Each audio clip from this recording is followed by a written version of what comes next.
That was really beautiful. Goedemiddag, good afternoon, because most of our guests don't speak Dutch, and we presume that all of you speak English. We decided to do the ceremony mainly in English with just a little bit of Dutch. First of all, I'm going to welcome everybody, and I start, of course, with this beautiful couple. Welcome, bride and groom, dear Poppy and Ben. Poppy, wow, you really look lovely. What a gorgeous dress. It was a secret for Ben. You bought it with your mom in England a long, long time ago. Actually, this was one of the first dresses you tried on. You knew exactly what you didn't want, and this dress was just a slightly different of what you imagined beforehand. When your mom had tears in her eyes, you knew this was the one. So later you made some more trips with your friend Charlotte to see if you could top this dress, but no. No, I think it's perfect. It's perfect. I like it, and I like your flowers, and your hair is all very, very beautiful. I can see you think she probably says that to every bride. Well, you're right. You're right. I do. But I do mean it. Huh? I do. No, I do mean it. Yeah. And you look handsome as well, Ben. Yeah. Okay. This was not a secret. A tailor-made suit designed together with your friend Adam. I am dressed to kill, you said to me. Well, you are. I know you had to make a lot of decisions to come to this result. So, ladies and gentlemen, pay some attention to the groom as well. A special welcome to the parents, Mr. Don Ewing and Mrs. Michelle Sadek Ewing, Poppy's parents, Mrs. Francis Westerman and Mr. Simon Westerman, Ben's parents, and welcome, of course, Mrs. Sue Westerman. It's a lovely day. As a parent, you're just glad to know your child has found a person with whom he or she is happy, and I hope you approve of their choice. Well, I'm sure you do. You're all proud of your children. I asked you to write why, and Ben's mom, Frances, wrote, Ben has many fine qualities. He has grown from a curly-haired blonde baby, into a beautiful young man about to embark on his shared life with the love of his life, Poppy. When he was little, he was one of those curious, noisy children who let their presence be known, loudly and frequently. He had stiff competition. His older sister and brother shared the same love of noise. Ben never lost his curiosity about the world around him, and this has led him to a desire to know anything about just everything. His book collection is soon to become a permanent feature of Poppy's life. Ben has drive and enthusiasm for everything he turns his hand on, and he is fast becoming a true polymath. I'm so proud of his determination to succeed, his passion for social justice, his keen intellect, and his dry sense of humor. But towering above his achievements, he is also a kind person with one of those rare abilities to empathize. And then there's the music. In Poppy, he met his match in more than one way. Poppy has the ability to tell him to shut up when he threatens to become a bore. And he does, as he is told. His mother said, miraculous. In her own right, Poppy is an ambitious young woman, passionate about the same things as Ben. Talented, creative, beautiful, and kind. And together they made a formidable team. And from the moment I first met her, I knew they were perfect for each other. The sort of click. Don and Michelle, Simon and Sue, they are as proud as Francis, but they didn't want to give away anything. They put their cards close to their chest because they are going to speak later on. Poppy and Ben love their parents very much as well. During my conversation with them, I heard nothing but good things. They talk with warmth, love, and respect about you all. They said, we are both happy to have a supportive, loving, and caring family. And I'm sure Ben will say something more in his own speech later today. Welcome witnesses Matt and Charlotte. You are great friends for more than 10 years since you all met at university, and I know you are honored to sign the documents today. No masters of ceremony, instead a lot of friends and family who helped to make this day as beautiful as it became. You all have been and still are a really important part of Ben's and Poppy's life as couples and individuals. They are really excited that they can finally all celebrate together. And welcome, of course, Hannah and Nick, Ben's siblings, Oscar and Felix, Poppy's brothers, and all other family and friends at this unique location in Amsterdam. You have been looking forward to this wedding day for a long time. And finally we are here, and you all look beautiful. I see happy faces, and you are so right to be happy, because I think you have a wonderful day and evening ahead of you. You all are the crème de la crème for Poppy and Ben, the closest people. You are all part of their history. A lot of you had to travel a long way, and some of you live close by, but wherever you come from, whoever you are all special to Poppy and Ben. They really appreciate that you're here with them on this beautiful day. You coming to the wedding is the biggest gift for them. Well, as you can see, we know each other already. We met for the first time in November 2019. Normally, I visit the couple at their own house, because at home people feel safe, so you have a more intimate conversation. Plus, you see all kinds of things you can use for your speech without asking anything. They lived in the UK at that time, and I would have loved to come to London, but they didn't invite me. So we met twice at my home in Haarlem, and in the meantime we mailed. And I had a long interview with them. Well, you know them both. They are open people. She's the one who tells the story, not like this, but more like this. And in the meantime, he listens and gives the extra, often funny details with his own sense of humor. And they told me a lot about their family, their work, and of course their relationship. And I like the way you listen to each other, tease each other in a pleasant way, laughed with each other. There was a lot of love in it. So I wrote my speech, and then everything changed. Corona, lockdowns, the wedding date changed, I think, 4 times.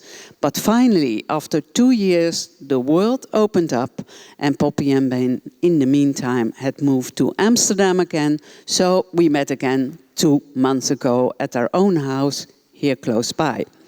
And after all the formal things, my first question was, it won't be a surprise how they met and how it went on till today. Well, maybe you know the story or just a part of it, but it's always amusing to give a short summary on the wedding day. Well, actually, it has to be short, since Ben is going to say something about the start of the relationship in his own speech later on. So for the juiciest details, you just have to be patient. Sounds like a sort of cliffhanger. But what I do know is that they met in the first week at university, and that they were absolutely not interested in each other. But it all changed at the end of the year, as a big group of students went on a tour together.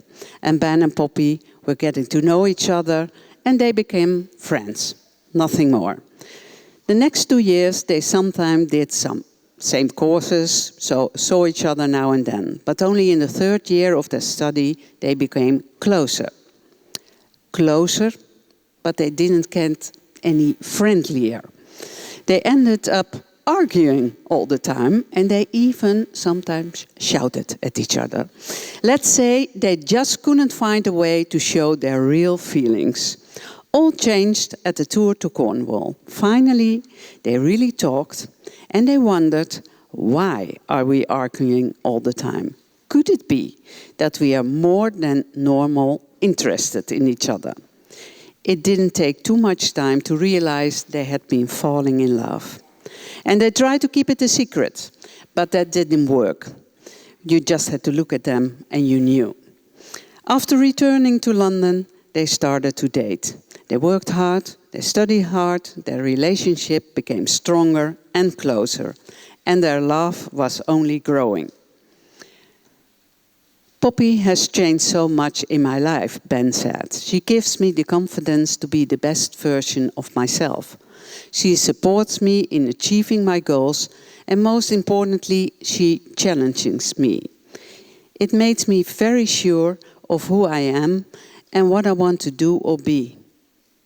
And she also helped me to dress much better. That's true. Ben is very proud of Poppy. He said, I admire the way she cares about other people. She is such a good friend to the people she loves. She has such a strong moral compass. Poppy is also determined and never afraid to speak her mind and do the right thing, even if it costs her. She is what a strong woman looks like.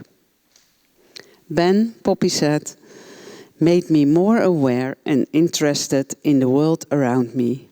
He has changed my life for the better, because now I get to do everything alongside my best friend. Ben is loving and totally supportive of me in everything I do.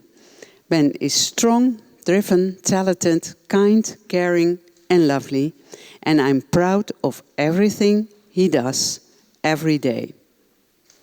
After 3 years London, they made a big decision to move to the Netherlands. A new adventure started. They found a small house in one of the most popular neighborhoods in Amsterdam, the Jordaan. Ben was studying, Poppy was working for Heineken. They enjoyed living together for the first time. And after a lovely year in what they call Magic Amsterdam, they returned to London, where they moved in with Adam. During the years, they had been talking about marrying. They wanted it both, but not now, or maybe later. Till one of the parents became ill and they realized life can be too short. Where are we waiting for? So, Ben prepared for a proposal. First, he bought a beautiful ring. It wasn't easy to hide for a month in their one-room apartment, but he managed to keep it a secret. So he bought the ring, brought the ring with him to France, where they celebrated their holiday in July 2019. On the very first night, in a romantic place near Chivigny, Ben and Poppy had a lovely dinner overlooking the river Eure. The ring was in Ben's back pocket. It hurted a little bit. So he secretly took it out of his pocket, put it on his chair and sat on it. And almost forgot about it. So he got up to go to the toilet, but at the same time he realized the ring was on his chair. So he quickly sat down again and said he changed his mind. After dinner, Ben took Poppy for a walk. He found a secluded garden and a covered romantic seat near the water.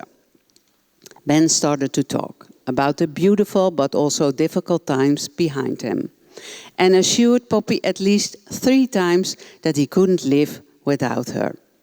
She still suspected nothing. He says that every day. 3 times a day. I don't know. Till Ben went on his knee and popped the question, "Dear Poppy, do you want to marry me?" Poppy was overwhelmed and could only say, "What?"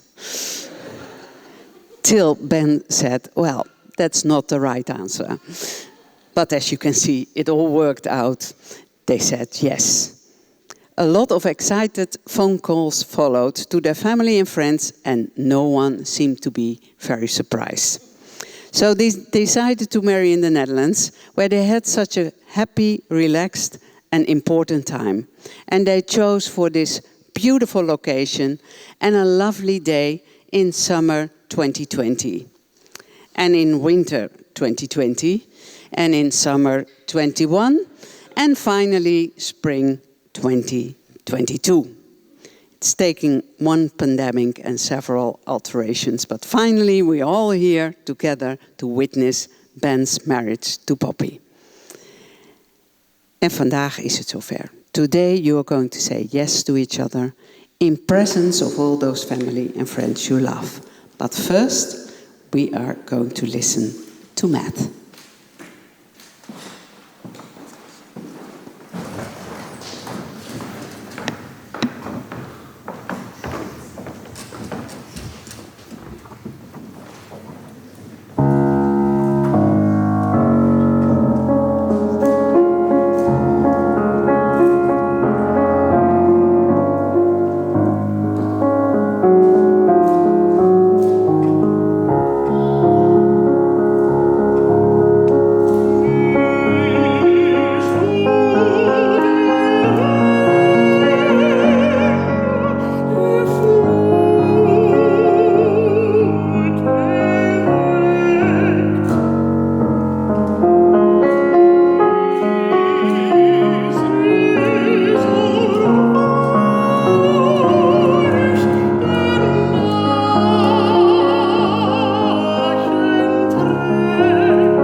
Wow.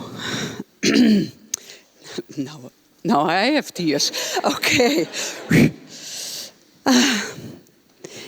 Today, you will promise to stay loyal to each other, to help each other for better and for worse, for richer and for poorer, in sickness and in health. What you say is, I take you with all your faults and strengths, as I offer myself to you with all my faults and strengths. I will help you when you need help and turn to you when I need help. I chose you as the person with whom I will spend my life. I love you unconditionally. A Swedish proverb says, love me when I least deserve it, because that's when I really need it. And that is what unconditionally means. Everyone here present believes in your love. I ask your family and friends why they think you fit together and in what way you differ. Well, I'm sure you will hear more about it this afternoon, but here's some quotes.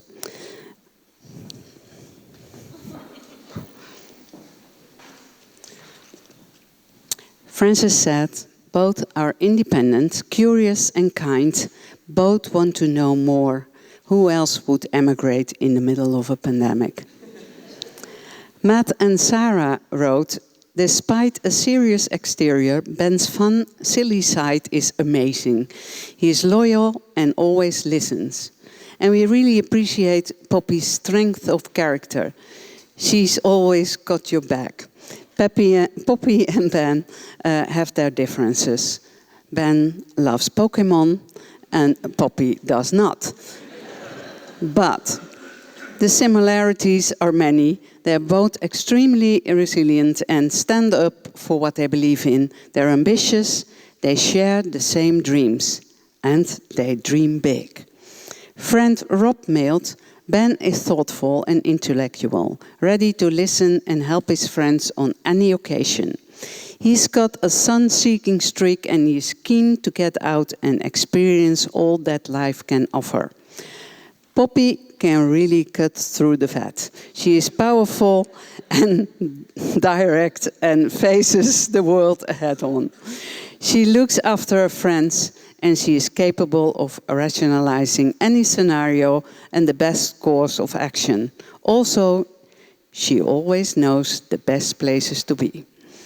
Together, they are a super stylish pair and thrive off each other, searching out new adventures. Ben's father, Simon, wrote a little poem. Are Poppy and Ben ready to hear this as they celebrate in front of us? We've been asked to say something about them, but on no accounts must we make a fuss. Ben sang in the opera house sweetly, conducted in concert halls too, wrote papers on Save It the Planet. There are quite a few things he can do.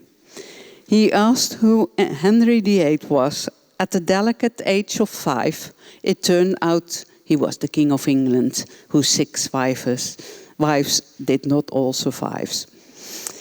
Our couple met when they studied both black and white notes in their scores. We think they both love Gustav Mahler while they play his music indoors.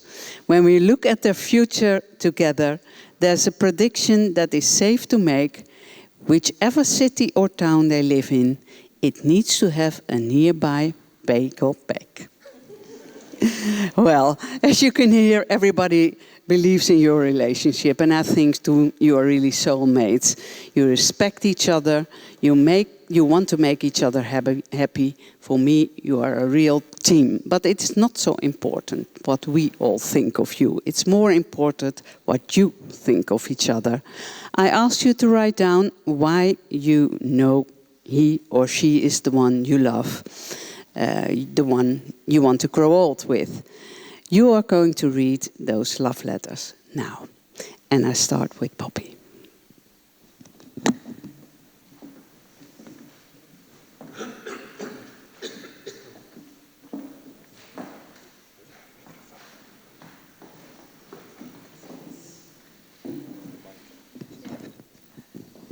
Keep it close to you. Okay. Shall we stand? Yeah. So it seems like I'm not going to be able to keep it together. Right, so sorry for what's about to happen in advance. Okay.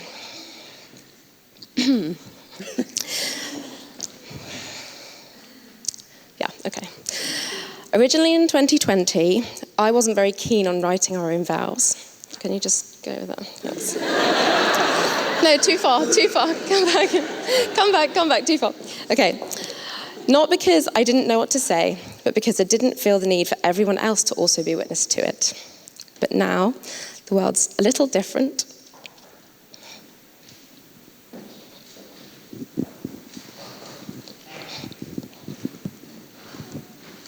God, I'm not even 2 lines in.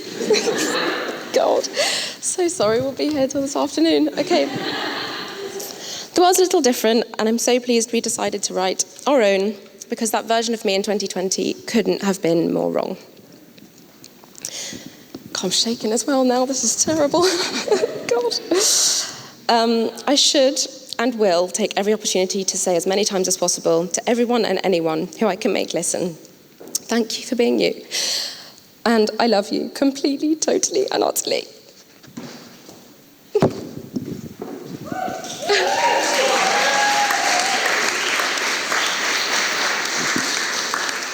We've got a while to go, so... Oh, God. This is so not my game at all. Right. Fine. Okay. I'm so incredibly lucky to have found a partner like you to share my life with. When we're together, I feel safe, supported, loved, and respected, but I also have the most fun. We try new things, meet new people, experience new places, and I'm so incredibly grateful that you bring out the adventure in me, make me laugh, and encourage me to be curious and interested in the world, wherever that may take us. There is no one I would rather stumble through life with than you.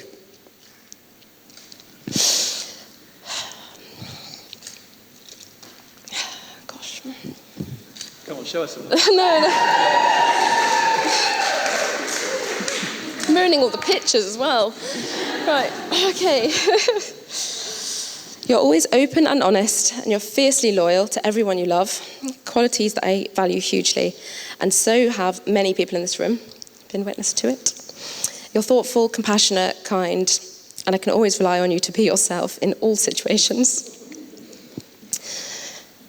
You're everything I could ever ask for in a partner, a husband, and a best friend. We're nearly there. And I'm reminded every day just how lucky I am that I met you, and then I can count you as all 3 of those things. So, my promise to you is to always try to be the person deserving of all of these things, deserving of you, of our relationships, our relationship, and our life together. I promise to support you and love you in everything you do, and to make you feel the way that I feel today, minus the crying, and the way that you make me feel every day. I love you all.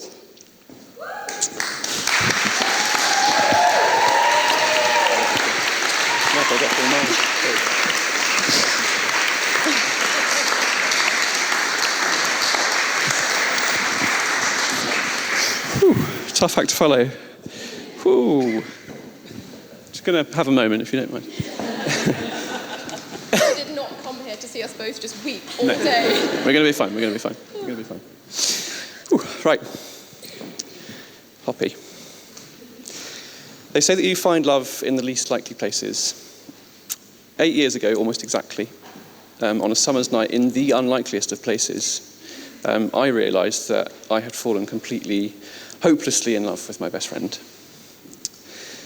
That night you told me that if we started dating, it could ruin our friendship forever. Standing here today, I struggle to put into words how happy I am that we did. Until that day, I didn't really believe that you could meet someone who was just right for you. But as always, you showed me how wrong I was. Thanks, Matt.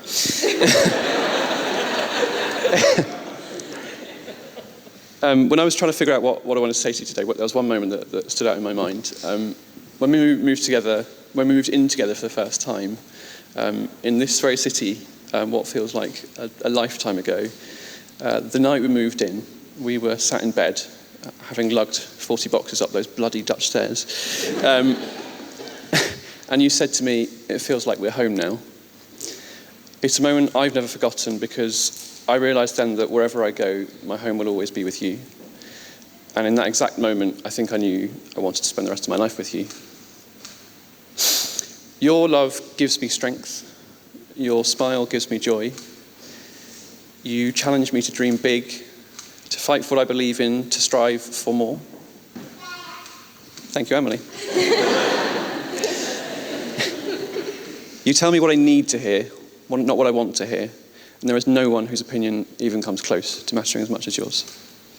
You make me feel good about the world and my place in it. And there is not a moment where I don't know what it is to feel loved. For that, I am truly grateful. With you, I can make the most of my days.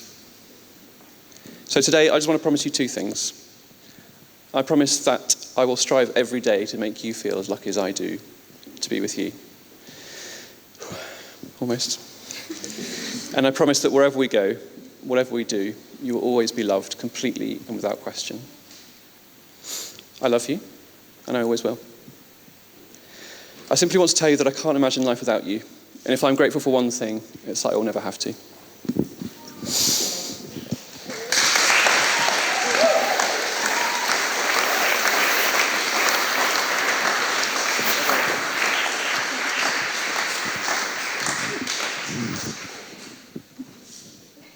Okay.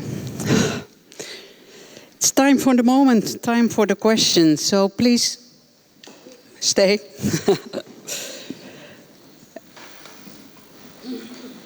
Okay. Face each other and hold hands, please.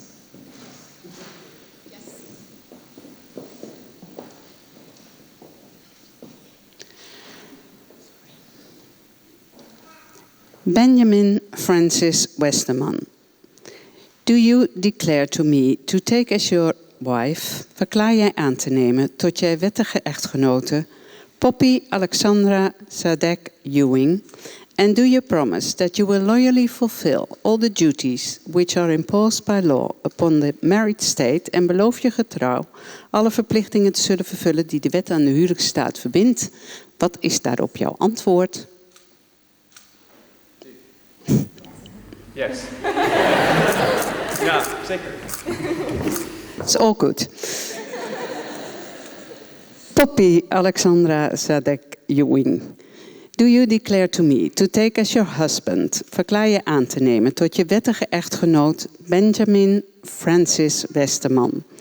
And do you promise that you will loyally fulfill all the duties which are imposed by law upon the married state, en beloof je getrouw alle verplichtingen te zullen vervullen die de wet aan de huwelijksstaat verbindt?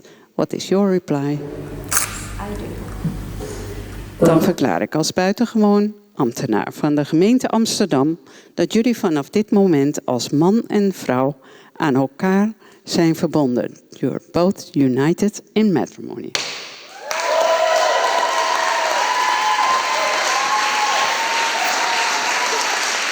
One small kiss.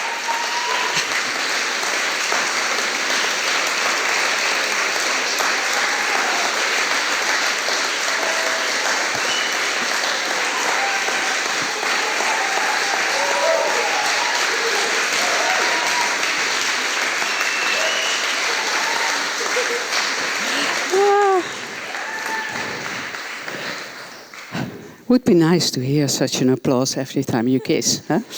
Should stay on forever and ever. Okay, the rings.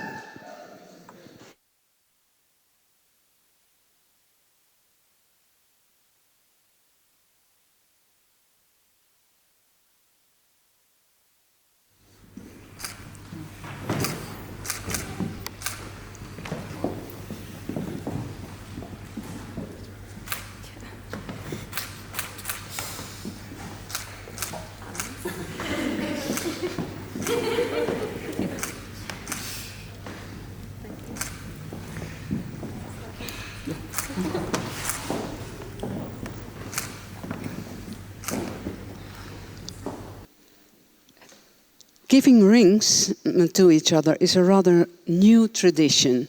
From the late Middle Ages till the end of the 19th century, the wealthy families in Amsterdam had another way of celebrating their union. Bride and groom brought their own carafe with wine to the ceremony. It represented their own life. Someone who loved the couple bought a so-called bridal class. It had a solid bottom for a firm marriage. There were inscriptions of ears of corn and grave leaves for a prosperous and fruitful life.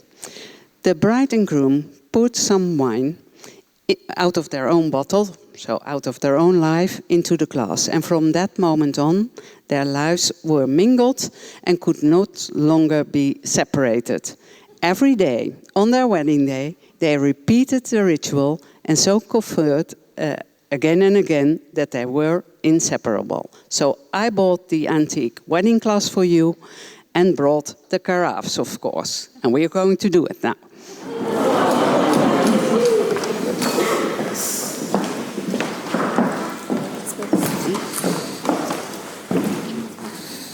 Thank you. Okay.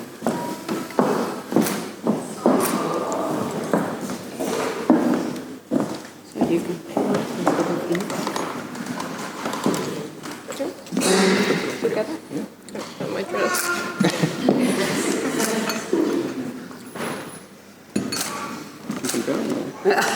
It's okay. Yeah, that's good.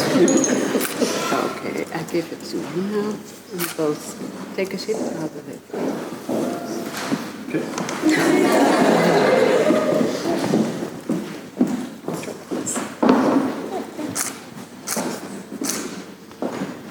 Maybe it's not so cool anymore, but it's a symbol for a warm marriage. It's delicious. It's delicious. Okay, good. So please. No. Yeah, do. Okay.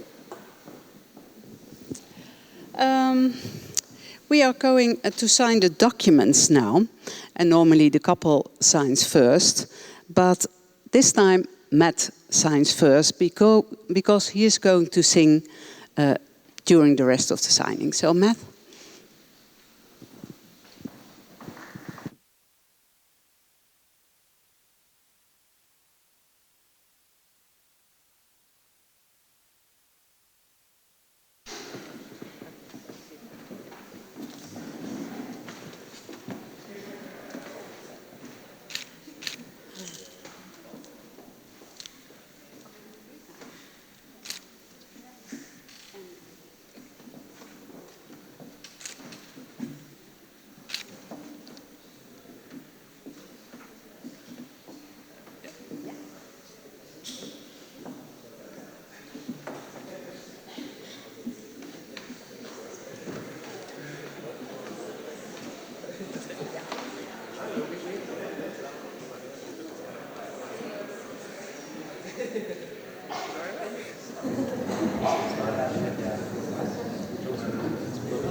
Ja.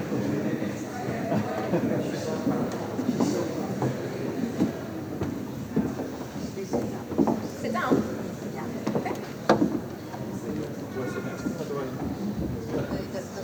Dat hij erachter blijft staan. Wil je dat ze naast elkaar staan? Wat ze zelf fijn vinden bij mij. Oké. Three times. This one.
Yeah, Matt, you said the backdrop looked a bit like a opera house just before we started, but you made it perfect. All the ingredients are here for your future happiness. You love each other. You have good family ties. And look here, lots of friends. That's what makes a person rich. And I hope you keep on enjoying the little things in life. I asked you what a perfect day for you is, and you didn't make it complicated. Going on an adventure in a country or place we have never been to, said Ben. And ideally, we would be somewhere pretty, Poppy said, with amazing food and nice places to wander around and discover new things. But really, as long as we are both there, I'm happy. A perfect day is one when we are together. Well, I hope there will be lots of these perfect days in your life. I wish you to keep a good balance between work and spare time. You love spending time with family and friends. Traveling is another thing you both enjoy. Discover new cities, culture and food. To go to opera and theater. And Ben is a big fan of cricket and tennis. But I ask you both, but for what can I really wake him or her up? Poppy wrote, you can wake Ben up for a great brunch. And Ben's answer to my question was, Poppy opens her eyes for a good coffee.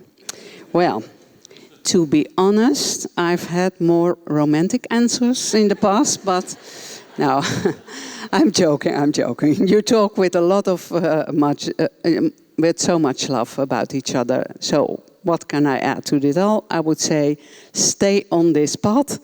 Keep your feelings for each other alive. Everybody can give you good advice, but in the end you will only learn from each other. So no further relationship advices from me. Just a poem. Everything that I've done, everything that I've become, everything that turned out right is because you are in my life. And if I ever teach a child the way, ever learn myself to change, ever become what I want to be, it's not the I, but you in me. I wish you all the best. A long marriage with many loves, little sorrow. Enjoy your honeymoon to lovely Italy. Amalfi Coast, Rome, Florence. We are not jealous at all. Have a wonderful afternoon and evening, and you as well, of course. So, Ben and Poppy leave first, then you may follow for the toast and the wedding cake over there outside. Ben and Poppy join you somewhat later. Next, there's plenty of time to congratulate them, so no need to queue up immediately. Enjoy your drinks and sweets first. There will be a moment later on this afternoon or evening. I will finish now with my special wish. I asked you during my interview, what will life look like when you are celebrating your silver wedding? And I'm coming very, very old for the renewal of the vows. Where will you live? How many kids will you have? What kind of work will you do? What countries will you visit? Things like that. And I asked the same to your family and friends. I didn't mention it, but I wrote it down and put it in this letter over here. Together with the speech, your sweet words for each other, the news of the day, the weather forecast, the TV program, something to celebrate an anniversary. But as you can see, this envelope is sealed. So my wish is that when you open this letter together, very important, on the 3rd of June, 2047, on your silver anniversary, that you still have many more beautiful plans to share in your future. I wish you a lot of luck. Heel veel geluk toegewenst. Ik hoop dat het heel goed zal gaan in jullie verdere leven samen. And I thank you all for your attention.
very unstable, so if I fall over, someone's going to have to catch me. It can't be Poppy.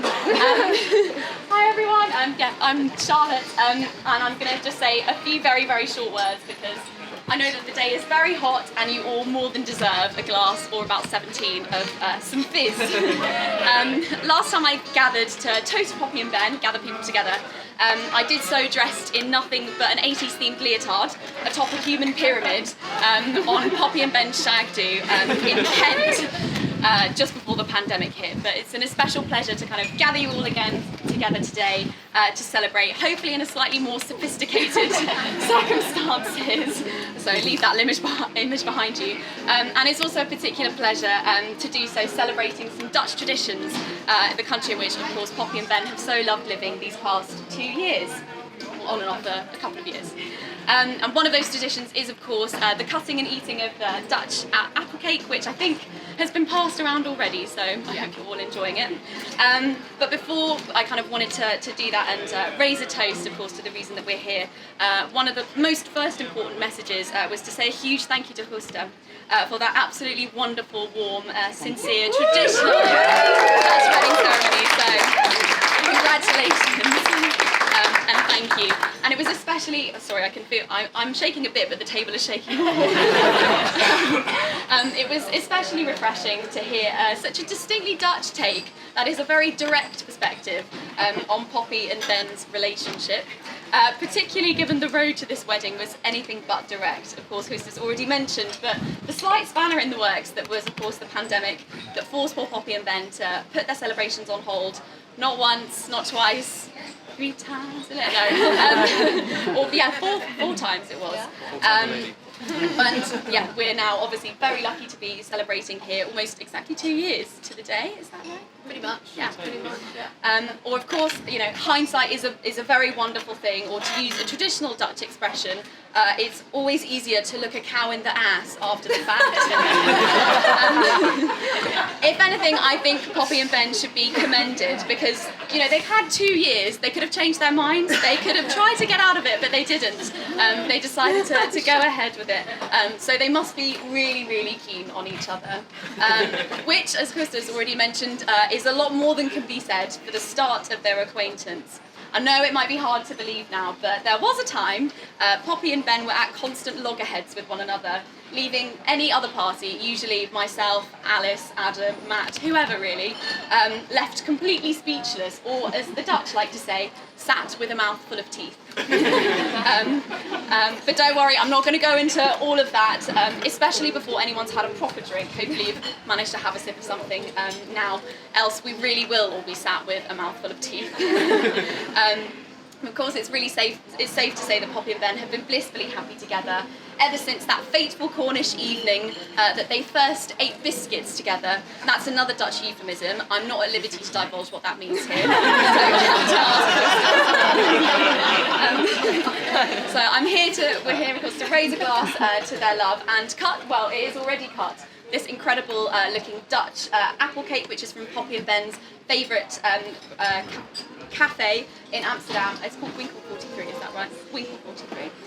Now this cake is so famously delicious that the Dutch describe eating it as like an angel peeing on your tongue. You can think of that as you're sampling it. Poppy and Ben, you look absolutely amazing. Let's have a round of applause for them.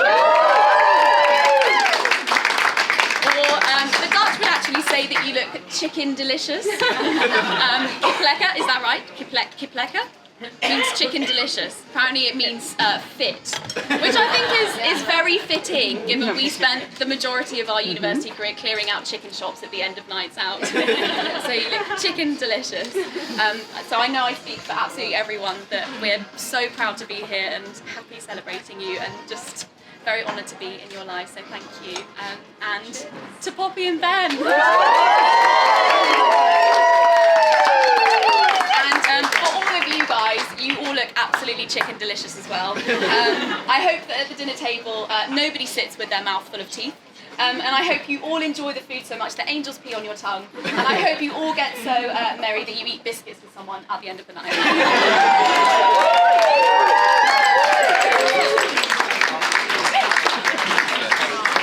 Funny.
Finally,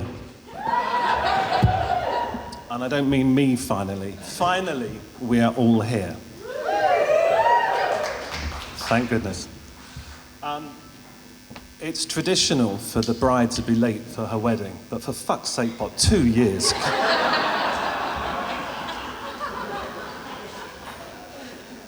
Mrs. Spreadsheet did allow me one swear word, that's it. This is quite an untraditional wedding, as it's just fantastic, first of all, that everybody's here. Quite an untraditional wedding. Generally, father of the bride said lots of nice things about guests, none of whom he actually recognises in the first place. Says some very nice things about his son-in-law, then does some teary stuff about his daughter, bit of a toast, get off, Bob's your uncle, that's it. I'm going to change it slightly, and I'm going to start by talking about Ben. Ben. We always knew that Ben was a good guy. First time we met him, he came into our house, and we were sitting around watching University Challenge, desperately scratching our heads, trying to work out anything at all. Ben, super modestly, knew all the answers. The more we got to know him, the more he shouted them out. These days, we watch University Challenge, and before the question's even been asked, Ben goes, "Chef got screwed," or something like that. So he knows absolutely everything. Ben's a really, really lovely guy. We love Ben. I couldn't think of anyone nicer and kinder and smarter that I could actually have my daughter spend the rest of her life with. He is such a nice guy. But it's not all gravy, Ben, is it? Let's be honest. Ben, happily for Michelle and I and the boys, Poppy and Ben spent quite a lot of time with us because of lockdown and stuff like that. Ben lived with us. Ben is incapable of turning off a light switch whenever he leaves the room. Absolutely incapable. And now that with electricity prices going up, Ben, you owe me big. He's also has some quite interesting eating habits. I mean, Ben is slim as a rake. I mean, he runs everywhere. He's super, super fit. But he's the only man I know for whom a bagel is an essential accompaniment for every single meal. Breakfast, lunch, dinner, Ben the bagel steps in. Anyway, Ben got to know us very well. He spent a lot of time with us, which was great. He joined our cricket team. He's got an encyclopedic knowledge of cricket. Sadly, that's not matched by his talent.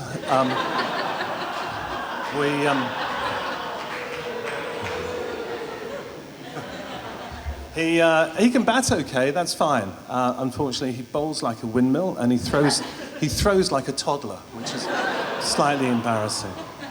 So when Ben first came to us, not in the house we're in at the moment, not in the house we're in at the moment, but the previous house. And we first got introduced to him, and he was doing various pieces of work. And I'm sure all of you know this. He went for an interview with the Foreign Office for the Foreign Office, and we all thought that he was actually working for MI5. Now, he may well still be working for MI5. I'm not so sure. But a lot of his conversations that he has, I mean, I don't know if you noticed, but since his Foreign Office interview, he's never had a permanent job. He's freelance, and he talks about contracts. Anyway, Ben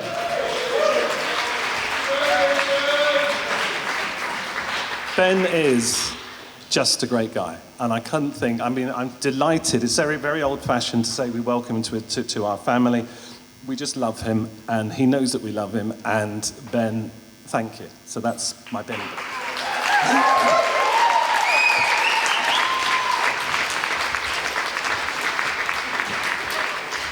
So, guests, we have some lovely people here. Happily, I've known a lot of you for a long time. Equally happily, I haven't known some of you for a very long time, which is... That's a joke. We will actually get to know each other. But we have people here who, from King Alfred days, we have people here from Fortismere. Woohoo! We have the people from Bristol. We have the... Hey, come on. We have the Labour Five, which is just outstanding that we have here. We have people from Poppy and Ben's work. We have friends. We have family. We have everyone. So thank you, everyone, for coming. It's probably not my job to thank you for coming, but anyway, it's just fantastic that you did come. So thank you.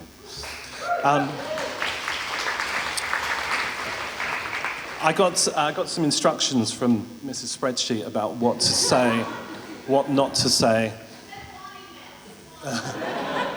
multiple times. Not too long, not too short, don't try and be funny, no dad jokes. Oh, and the other stuff about D, I'm not chattel, you are not giving me away. We're not walking down the aisle, we just happen to be arriving at the same time.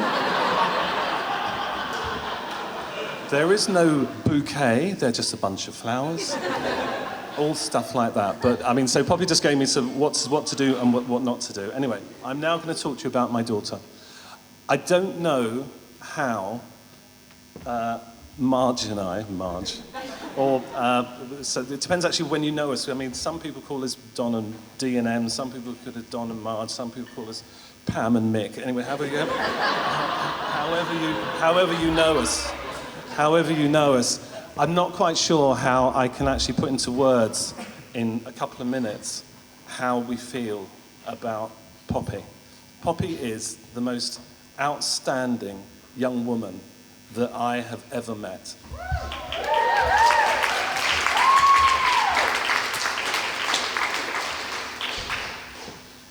The boys are all right as well, but Poppy's... We love her. She's the kindest, she's the most lovely, she's the most loyal person that you could ever possibly meet. If Poppy is in your corner, you know you're probably going to win. The last 30 years that we've spent with her, I mean, I'm not going anywhere, but, you know, it's a different new lifestyle. But the last 30 years that we've spent with Poppy, we will remember forever. And she will always stay our little girl, and we love her to bits. And I'm going to go now, so thank you.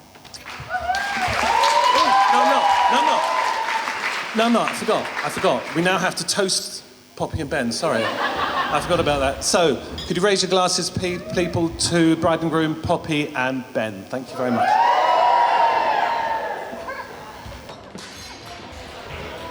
Sorry, I'm not just a random person, I promise, for those of you that don't know me. So, I mean, to follow Dawn is quite something, and especially after that speech, we're now shaking our boots. But I'm Rob, and this is Matt, and we're very dear friends of Ben's, and have become very dear friends of Poppy. And so I'm going to go in from the very early days of knowing Ben, when actually a lot of people in the room don't know him, and when in fact his name wasn't Ben, it was actually Benji. So that's going to be me, and then Brown's going to finish it off and give his his kind of fun. Yeah, it's been a long time that we've been friends. I mean, we're into our third decade together. We used to even get on the old kind of parish trip to the seaside together, where Speedos and our, you know, fun on the seaside was there. It's gosh, this sounds like a tour for later life. Nevertheless, I want to... Anyway, I want to say a little bit more about Benji, because I think it's a kind of part of his whole development as a character and how we got from Benji to Ben, and there are lots of iterations, and Poppy's had a huge hand in turning him into the successful, erudite man of mystery that we know him as now. So yeah, Benji, he was an entirely different specimen, really, fond of ketchup sandwiches, Jar Jar Binks, and even the odd magic trick. I think we can all be thankful that was a short-lived flurry. But growing up, Francis used to kindly take care of me at the week, so I used to spend a lot of time with Ben. We walked to school together, and also we'd end up singing, and that's something that's kind of gone through his life, and obviously music's a huge part of who he is now, as much as it has been. So we began our performing careers as lowly shepherds in the local church nativity pageant in Bromley. wearing the ubiquitous and ever-adaptable tea towel headdresses. They were all the rage in costume departments across Bromley at the time, looking for a strong Bethlehem 0 AD look. I think IKEA must have been a common pit stop on the road to Bethlehem for shepherds in the mid-90s. But, you know. However, it was our starring role and perhaps Ben's finest musical moment, far from the stages of the Royal Opera House in Glyndebourne, in a musical rendition of Little Red Riding Hood. Now, this was a ritzy reimagining of the fairy tale in which Ben and I played two escaped prisoners on the run for a crime I can only imagine was against culture, as I have no idea what we had to do with the plot, because, you know, why were we there?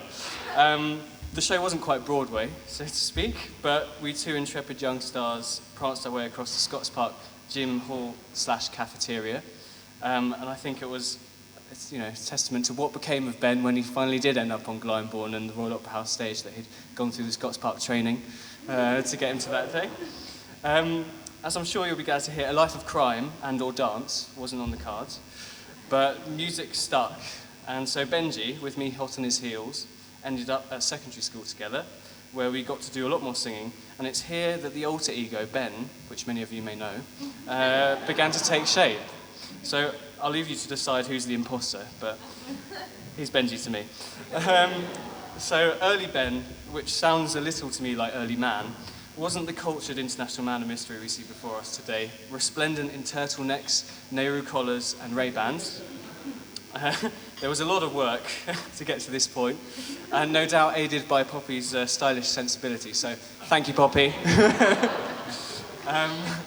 As a teenager, he was keen to dress beyond his years, as many teenagers do. However, while others were off dabbling in edgy emo and alternative phases, Ben found his own answer to teenage rebellion, styling himself as a middle-aged gentleman fond of boat shoes, Kentish ale, and cricket. So it's just as well you could share that with Don later on in life. All this was to change, however, with Ben's start at Bristol, when he shifted gear and channeled the suave stylings of one of our much beloved and tempestuous music teachers, one Sir David de Warren. I can't speak for much of Ben's Bristol experience, so I won't, but I'm reliably informed he made up for a slow start at school, taking a consummate interest in many of Bristol's finest female musicians, including one Poppy Zadek Ewing.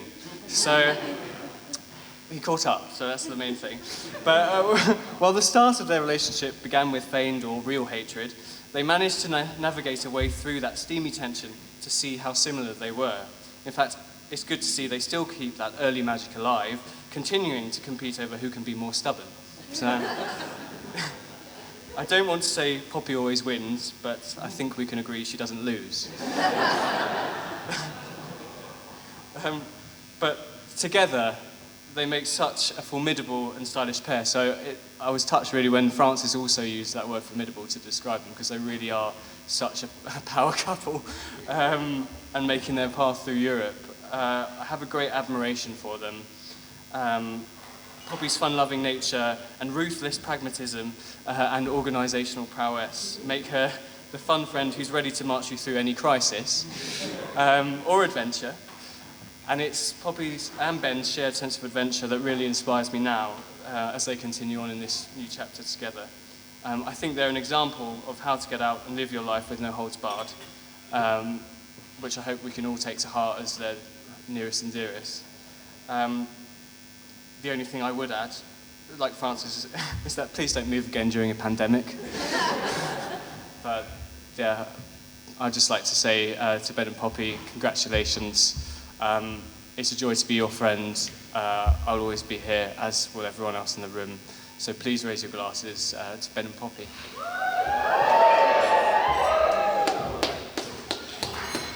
And now to Brownie. Mine's got a bit of a more rehearsed feel, but I'm just going to get straight on into it, you know. So I'm here to tell the story of Ben, which begins when we were just 10. Though it isn't the norm, his tales in Irish form. When it's done, I hope he'll speak to me again. 20 years ago, we met at school. He was busy pretending to be cool. His grades were dire, and he sang in the choir. Most thought he was a bit of a tool. Then across Europe, we travelled and sang, singing music by our mate Wolfgang. But most of our time was on the bus 119. That's how we became the music gang. At music, we'd wait for the lesson, or just let Ben take the session.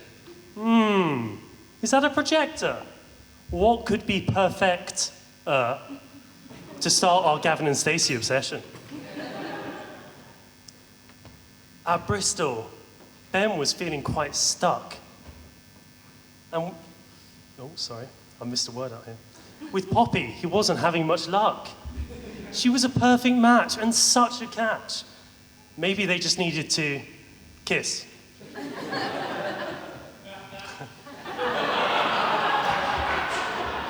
Someone worked that out. Thanks, Matt, appreciate it. I did say I'd wink at him at that moment to get a laugh out of him. Didn't need to. And just like a dream or a carefully planned scheme, they would declare, we're now a pair, and become a formidable team. Yeah, everyone's nicked that word off me, but you know, I'll just go with it. Then Ben's politics job would begin, though not great at Stronger In. So to Labour he went and began his ascent by suing Jeremy Corbyn.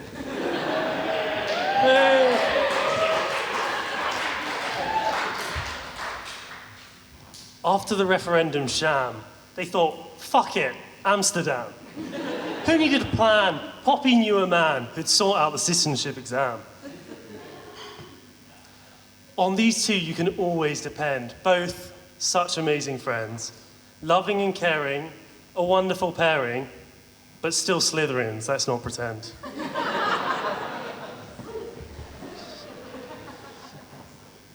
They show us time and again, they're both a 10 out of 10. They're just outstanding. So let's all be upstanding. And raise a glass for Poppy and Ben. Should have brought a glass for that. For those who don't know me, my name is Adam, and I have, over the last decade that I've known Ben and Poppy, variously lived with them, studied with them, and shared and indulged in their complex relationship with chef extraordinaire Gordon Ramsay.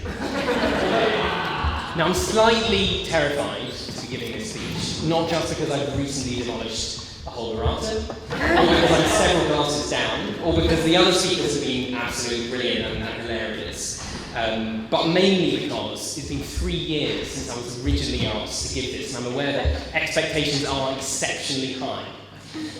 And I have to admit, I found writing this, thinking about this speech, really difficult, because it's hard to pick out just a few themes or a few moments from the 10-year friendship that I have felt incredibly privileged to have had with Ben and Poppy. Now, I could stand here and tell you all about how we met, and about what it was like to have a front row seat on their wonderfully bizarre and awkward mating rituals, which I think, as most people have outlined, mainly consisted of them being wildly rude to one another until they realised that those emotions bubbling over might mean something else. Or I can tell you about both Ben and Poppy's remarkable inability to pass a speed camera without it flashing, or to pass a traffic warden without them issuing several tickets. But I think I'd rather tell you about what they mean to me, both in terms of our friendship and what their relationship has meant to me, and I'm sure countless others around the room.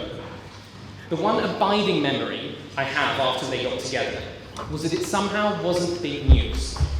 Almost overnight, we'd gone from it seeming impossible and bizarre and weird that Ben and Poppy would get together to it seeming completely self-evident and utterly obvious that they were made for each other. In the years since they got together, I've looked on at their relationship with a combination of happiness and occasionally bitter envy at particular moments. And when I was single, there was really nothing at particular points that was worse than having to live with two close friends who, I think to put it bluntly, had the type of relationship that I had always wanted. It's a relationship that's honest, it's deeply supportive, and it's quietly affectionate. And although I got to know them both separately, my friendships with first Poppy, who I think decided that I was going to be her friend, and then Ben, who decided that I was one of the only interesting people that he hadn't met, and that I was also going to be his friend. I think, yeah, first with Poppy and then Ben kind of swiftly became a friendship with both Poppy and Ben. And it's fair to say that I've generally been inseparable from them ever since. I've shared some of the best and worst moments in my life with them, and I wanted to do that, which I think is a sign of true friendship. Throughout these moments, they've offered me their support, their loyalty, and a remarkable ability to do all of that without judgment. I mean, they have loved me regularly, and they continue to do so, but they never judged me. I've tried to reciprocate, although it has been hard not to make a comment or two when Ben decided to make an ile sortante, which bore more resemblance in both appearance and taste to an exhibit at the Tate Modern than a fancy French dessert. Or when Poppy inexplicably managed to channel her inner octogenarian by slipping in our very fancy shower and breaking her elbow. Well, thank God it wasn't that I suppose. In the last 2 years, I know things have been difficult for Ben and Poppy, they've been difficult for everyone. Since I was asked to give this speech, Ben and Poppy have moved around a lot, to Berlin, to Amsterdam, various stints in and around London, looking for a place to call home. I think, yeah, this is the 4th time now that they've tried to get us all here together to celebrate. I know how much this wedding means to them, and how important it was for them to have us all here together to celebrate. It's a testament, I think, to how important they are to us. The people who have come from all over the world, from the depths of the Amazon, from the southern end of India, the hinterlands, the northern hinterlands of Scotland, and those who just braved Schiphol Airport or St Pancras. And I think it's clear looking around the room that Ben and Poppy can call anywhere home when they're close to loved ones. So I'm really happy that they were able to have the wedding they wanted and the honeymoon that they wanted, which I'm going to try and stow myself away in some sort of hand luggage for.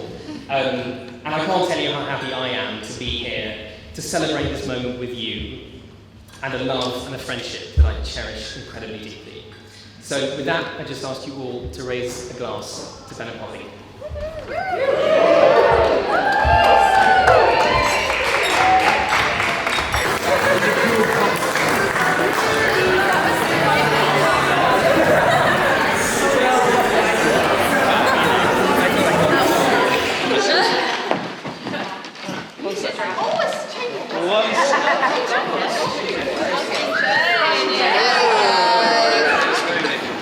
Some comments we made about the dress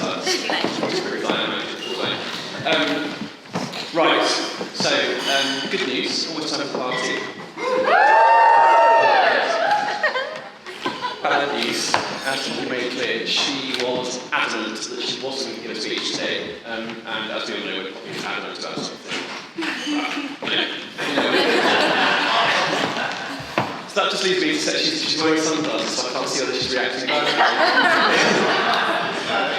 So that just leaves me to say a few words.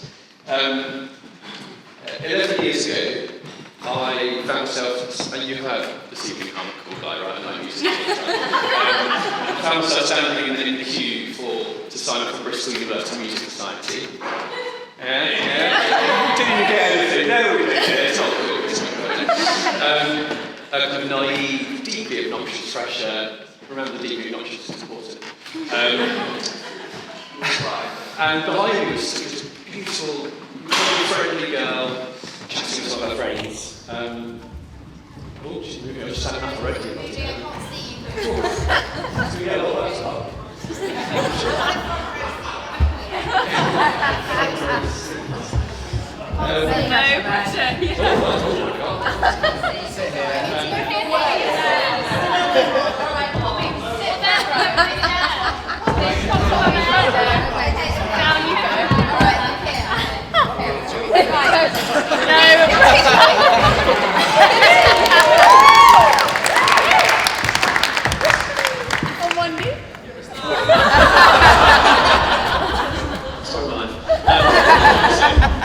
behind me, beautiful girl, very, very friendly, chatting to her friends, and I turned around and I started a conversation. It was a brief conversation, but I did find out her name was Poppy. I don't remember much else about the conversation, but she definitely made an impression because I turned to my friend I was standing in the queue, a similarly obnoxious thrasher called Matt, who has seen me together. And I said to him, yeah, not very friends with that. That was that. Poppy, I don't say this too often, but I was very wrong. Very, very wrong. Fast forward 10 years, I'd like to think a bit less for the crowd, but I'll let you judge that. Little did I know that brief interaction would be the start of a journey which ended up with me standing here in front of you all, having married the most special person I have ever had the privilege to know. On any day that would be tremendously special, but after the last 2 years, it means the world. So, thank you. As many of you know, well, most of you, in fact, I hope all of you know, we've actually been married technically for 10 months now. I'm still doing one piece. Poppy seems to retain at least some of her sanity, so we'll call that a win. But it was always a chance to celebrate our love with all of you who we love very much, which meant the world to us. So it brings me a vast amount of joy to say at last, welcome to Amsterdam, welcome to our wedding.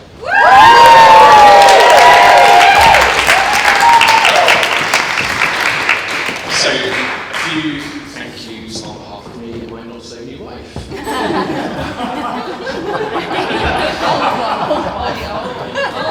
I didn't say old, you said. When we decided to get married, we came up with a long list of places that we didn't want to get married, and a very short list of places we did want to get married, and we didn't just park what that probably said about us. When it says short list, there was really only one place on that list. It had to be the place that meant the most to us, the place where we had the most special memories, the place where it all began for us. Unfortunately, we didn't have any venues available in UK this weekend.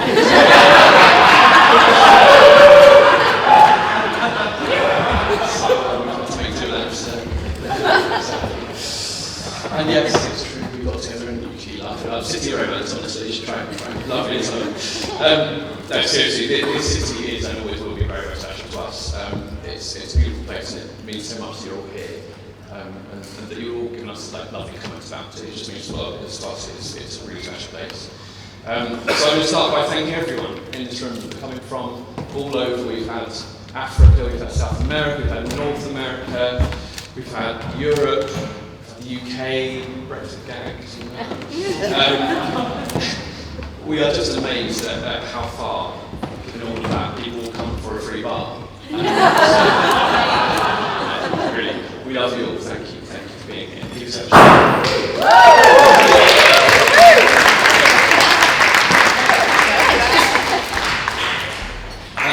I wouldn't drink speaking about our family, but I think as I say, we both feel very, very lucky.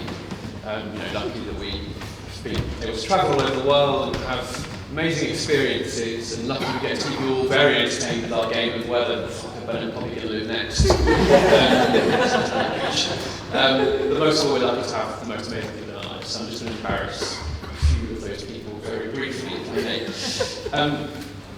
I was lucky to grow up with two highly intelligent, strong-willed parents. I will never forget the parents' evenings when my parents would show up, and an hour later my RS teachers would have received a lecture on philosophy, my French teachers would have had their French improved, my maths teachers would have had their maths improved. You get the gist. They're those people. Sorry about that. No, really, I'm very grateful for both for instilling in me the kind of endless desire to be insufferable. No, it's all the same.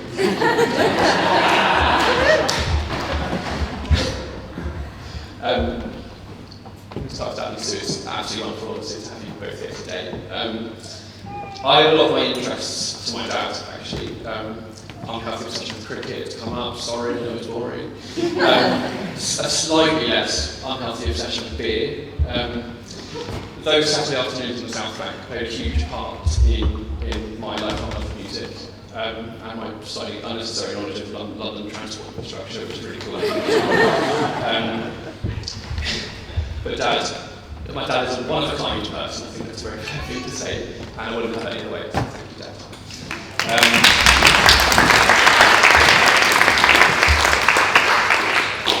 most of you know that I'm not really one to speak my mind, not very stubborn, not confrontational.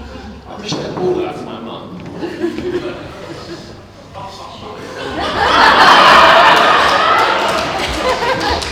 I don't really know how to describe my mum other than as a force of nature. And generations of my friends who are here will probably agree because they were fucking terrified of her growing up. So I'll start not to get the dreaded over the glasses stare that pierced so many souls. Mum really is a force of nature, and I mean that in the best possible way. We are irritatingly similar, but she has supported me in everything I've done, always, stupid or not. And she's always been there for me. She's instilled a lot of who I am has come from my mum, and I don't think I would be the person I have today without my mum. So mum, thank you. No.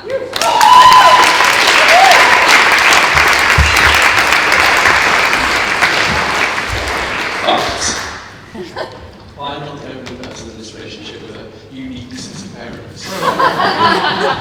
So I'm going to say just a few words about Pam and Mick. The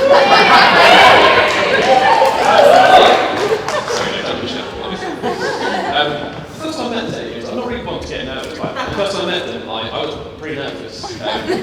You've got glamorous, outgoing Michelle, you've got cool, who is cool, you've got Don, who's objectively a lot cooler than me, so I just breathe. So I was a bit nervous, and I've already done the whole meet parents thing before. Turns out I really needed to worry. The first time I went to their unit's house, a few hours in, I overheard Don in the kitchen saying, "Ben's just been taking the piss out of Poppy for a solid half hour. I like him." So that was it. I was in. As for Michelle, I was just really happy that Poppy brought home a good Jewish boy. After she could foresee lunkers and top herring and everything.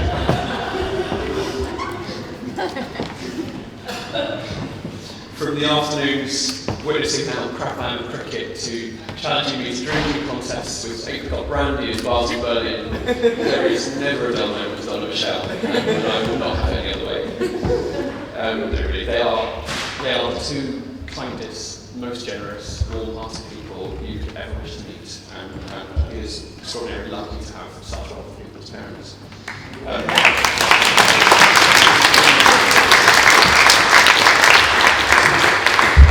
From the moment I set foot into their house, they threw open their arms and couldn't have done more to accept me into their family, and I will be eternally grateful for that. And if you don't believe me when I say they're good fun, just you wait till you see Don dancing later.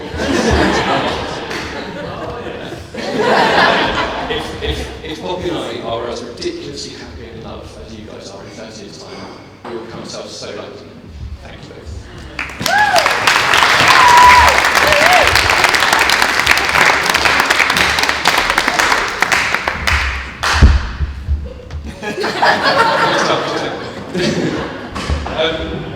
I just want to thank as well some of the people who have helped today make today really, really special for us.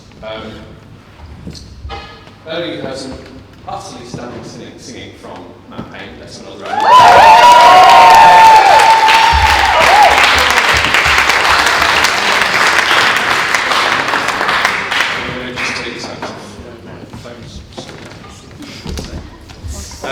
I mean, it continues to baffle me that Matt, I don't know, people around him they will probably agree, but anyone who meets him this evening can open his mouth and make that noise and still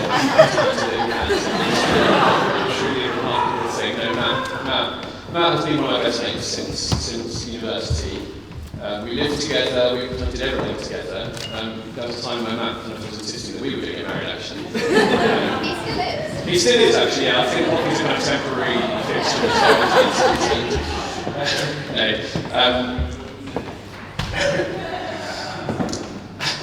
I want to address Matt and Charlotte at the same time.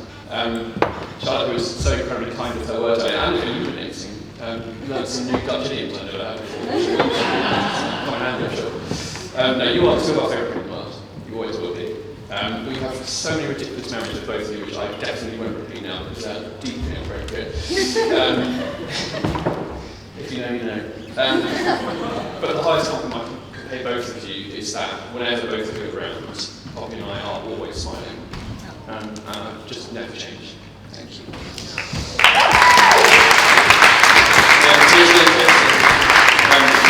Gary has some lovely speeches from Rob, Matt, and Adam. All of them have very hard tasks and follow Mr. Paul Don. So, not bad. No, Adam, first of all, where are you? First time we met was 10 years ago, and since then we've become more frighteningly similar than we were then, which caused me great discomfort. I would also just like to remind you that I was here first. I've got a whole year on you, so yeah, just about that. We studied together, we lived together, you followed me into our line of work, so it's getting a bit embarrassing actually. No, really, I am utterly grateful to have met you, and to have found a bit of kindred spirit, really, and your friendship means the world to me, and that does to me too, so thank you.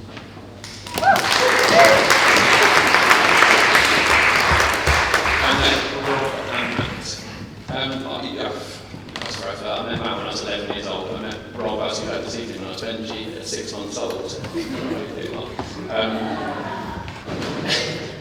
And our paths have taken us in bizarrely different directions. We've lived on 3 continents at various times in different places. But it's one of the greatest comforts to me that throughout all of that, I know you always be there. And I've never questioned that for a second. You guys and the other guys who contributed today are family. I love you all, Poppy loves you all, and I couldn't much better friends. So thank you.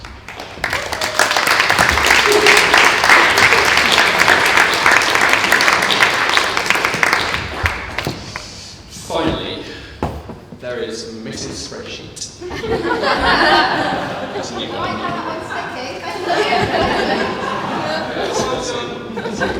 You know, a lot of people come up to me today and said, I can't believe Poppy was crying. You've never seen Poppy cry. Kitty said you broke her in a good way.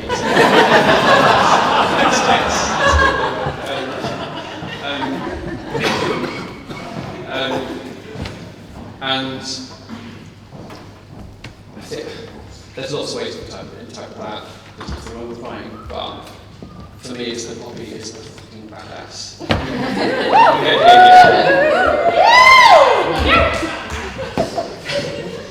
When we confessed our feelings to each other at last, after what's been described as a complex relationship, on that night in Cornwall, Bob said that when really 2 good friends start dating, everything will go really quickly. I obviously enjoyed a blissful few weeks where I was like, nah, she's wrong, it's fine, it doesn't have to move quickly. 8 years later, we got married twice.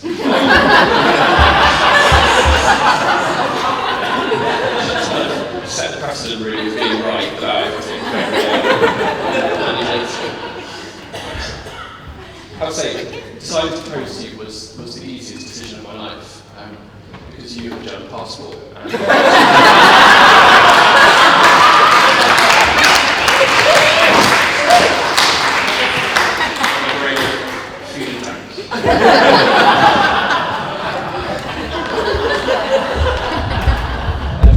Over the last few years, when the world has changed so much, I've spent pretty much every day with Poppy. During those lockdowns in London, in Madrid, in Amsterdam. And for someone who may have noticed likes to be in control of events, Poppy has taken the whole thing in her stride with remarkable calmness. And aside from listening to her daily rants about how everyone she works with is an idiot, so credit to those of you in the room who work with her before. Absolutely. Pretty good girl. Apart from that, spending that time with her has kind of reaffirmed to me how perfect she is to me. Because every day I'll look over at Poppy just going about her day, so doing something very normal, and just makes me smile. Where do I begin to describe someone who has changed my life?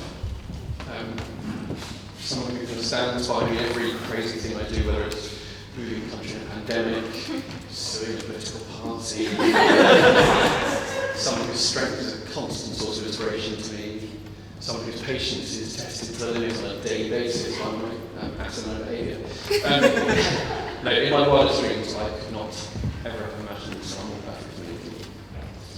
Your determination, your fierce loyalty to who you care about, your sense of right and wrong, I know the latter very well.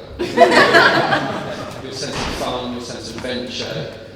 I never thought it was possible to meet someone who could complete me in the way that you do. You are beautiful in more ways than I can count.